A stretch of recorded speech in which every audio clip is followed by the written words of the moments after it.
Pemirsa, guna mendapatkan hewan kurban yang sehat dengan harga terjangkau, sejumlah warga di Banda Aceh mulai mencari hewan kurban lebih awal ke sejumlah peternak yang ada di Desa Pekanbadak, Kabupaten Aceh Besar. Jelang Lebaran Idul Adha 1445 Hijriah, sejumlah peternak sapi dan kambing di Aceh Besar mulai ramai didatangi para pembeli hewan untuk disembelih pada hari raya kurban nantinya.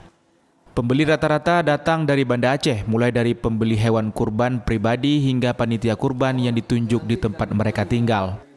Warga mengaku sengaja mencari hewan kurban lebih awal karena masih banyak pilihan, mulai dari ukuran hewan hingga harga jual dari peternak yang masih stabil dan sesuai dengan arisan kurban yang mereka kumpulkan dibandingkan mereka mencari jelang hari H Idul Adha. Menjaga kualitas hewan kurban, para peternak mengaku tetap menjaga kesehatan dan kebersihan hewan yang akan mereka jual. Kayaknya kita harus cari lebih awal karena harga semakin meningkat.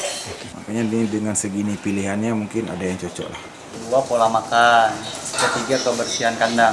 Alhamdulillah untuk saat ini, bulan-bulan ini regu-regu kurban panitia sudah datang, sudah satu persatu sudah ada di Panjar.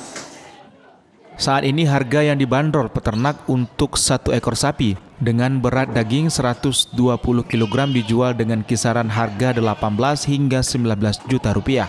Sementara untuk kambing dengan berat daging 15 kg mulai dari 2,7 hingga 3 juta rupiah per ekornya. Dari Kabupaten Aceh Besar, Syukri Syarifuddin, iNews melaporkan.